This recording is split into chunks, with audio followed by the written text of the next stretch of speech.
ভাৰতৰ ৰাষ্ট্ৰপতি কোন? জাতীয় পতাকাৰ ৰং কি? জাতীয় পতাকাৰ ৰং কেইটা কি কি আপুনি কওকচোন? কেইটা ৰং কি কি? ৰঙা নীলা আৰু কি কয়? হালধীয়া। পঞ্চায়ত মন্ত্ৰী কোন? পঞ্চায়ত মন্ত্ৰী মই ইমান ভালকে নাজানো। আৰু এনেকুৱা বহু প্ৰশ্নৰ উত্তৰ আকৌ অদ্ভুত। সমাগত পঞ্চায়ত নিৰ্বাচন, প্ৰাৰ্থীসকলৰ মাজত যুদ্ধ সদৃশ পৰিৱেশ। কিছু সংখ্যক প্ৰাৰ্থীৰ আকৌ ততেই নাই গাত। একাংশ প্ৰাৰ্থীৰ জ্ঞানৰ বহল সাগৰখন দেখিলে সেই জ্ঞানৰ সাগৰতেই ডুব যাব আপুনি।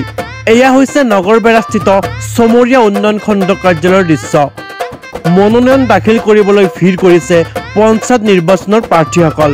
মনোনয়ন প্ৰক্ৰিয়া চলি থাকোঁতেই সাংবাদিকৰ সোধা সাধাৰণ জ্ঞানৰ প্ৰশ্নত কেইবাগৰাকী প্ৰাৰ্থীয়ে দিছে আকৌ ভয়ংকৰ উত্তৰ।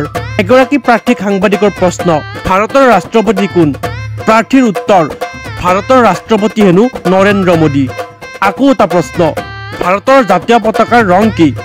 অতি হাঁহিমুখেৰে প্ৰাৰ্থীৰ উত্তৰ, ৰঙা, নীলা আৰু হালধীয়া।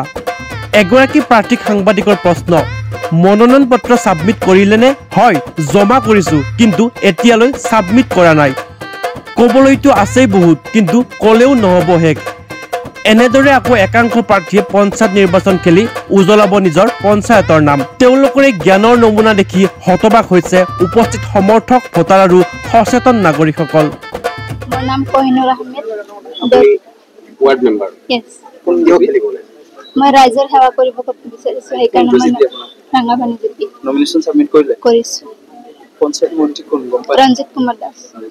জাতীয় পতাকাৰ ৰং কেইটা? তিনিটা, ওপৰত গেৰুৱা, মাজত বগা, তলত সেউজীয়া। ৰাষ্ট্ৰপতি কোন?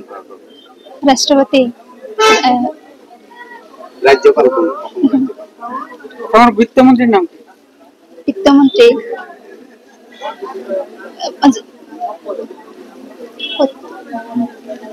সেইটো মানে জানো, কিন্তু কনফিউজন আছে এতিয়া।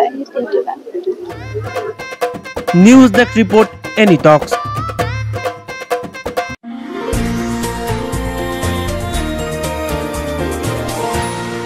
এনি টক্স, সোঁতৰ বিপৰীতে ৰাইজৰ স্বাৰ্থত।